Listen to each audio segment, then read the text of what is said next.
Highest point Shubman Gill ಅವರ 100. ನೀವು ಗಮನಿಸಿ, ಈ ಒಂದು wagon wheel 5 boundary behind the wicket ಬಂದಿದೆ. ಏನಿದ್ರ ಅರ್ಥ ಅಂತ ಹೇಳಿದ್ರೆ, ಯಾರು ಲೇಟ್ ಆಗಿ ಆಡ್ತಾರಲ್ಲ ಅವ್ರು ಮಾತ್ರ ಬಿಹೈಂಡ್ ದ ವಿಕೆಟ್ ರನ್ಸ್ ನ ಸ್ಕೋರ್ ಮಾಡೋದು. ಶುಭ್ಮನ್ ಗಿಲ್ ಬಾಲ್ ಆಲ್ಮೋಸ್ಟ್ ಅವ್ರ ಬಾಡಿ ಪಾಸ್ ಆಗಬೇಕು, ಅದಾದ್ಮೇಲೆ ಬಾಲ್ಗೆ ಬೌಲರ್ ನ ಪೇಸ್ ಯೂಸ್ ಮಾಡಿ ಆ ಬೌಂಡ್ರಿಗಳನ್ನ ಕಲೆ ಹಾಕ್ತಾರೆ. ಆಮೇಲೆ ಸ್ಪಿನ್ನರ್ಸ್ ವಿರುದ್ಧ ಫ್ಲೈಟ್ ಮಾಡಿದಾಗೆಲ್ಲ ನುಗ್ಗಿ ಹೊಡೆದಿರೋದು.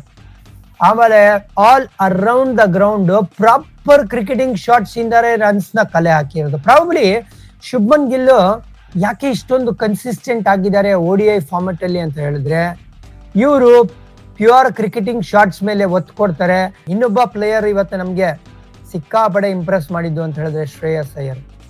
Team India between 11 and 40 overs ಅಂದ್ರೆ ಆ 30 ಓವರ್ ಸ್ಪ್ಯಾನ್, ಮಿಡ್ಲ್ ಓವರ್ಸ್ ಅಂತ ಮಾತಾಡ್ತೀವಲ್ಲ, ಅದರಲ್ಲಿ ಟೀಮ್ ಇಂಡಿಯಾ 223 ರನ್ಸ್ ನ ಹೊಡಿತಾರೆ. ಅಂದ್ರೆ ODI ಪಂದ್ಯನ ನೀವು ಗೆಲ್ಬೇಕು ಅಂದ್ರೆ ಈ ಮಿಡ್ಲ್ ಓವರ್ಸ್ ನ ಡಾಮಿನೇಟ್ ಮಾಡ್ಬೇಕು. ಅಂದ್ರೆ ಪವರ್ ಪ್ಲೇ 2 ಅಂತ ನಾವು ಮಾತಾಡ್ತೀವಲ್ಲ, ಅದೇ biggest part of any ODI game. 30 over ಇರುತ್ತೆ, ಅಲ್ಲಿ ಟೀಮ್ ಇಂಡಿಯಾ ಬ್ಯಾಟಿಂಗ್ ಅಲ್ಲಿ ಡಾಮಿನೇಟ್ ಮಾಡಿದ್ದು. 223 ರನ್ಸ್ ಬಂತು. ಅದಕ್ಕೆ ಪ್ರಮುಖ ಕಾರಣ ಅಂದ್ರೆ ಶ್ರೇಯಸ್ ಅಯ್ಯರ್ ಅವರ ಕನ್ವಿನ್ಸಿಂಗ್ ಬ್ಯಾಟಿಂಗು. 78 ರನ್ನ ಮಾಡ್ತಾರೆ.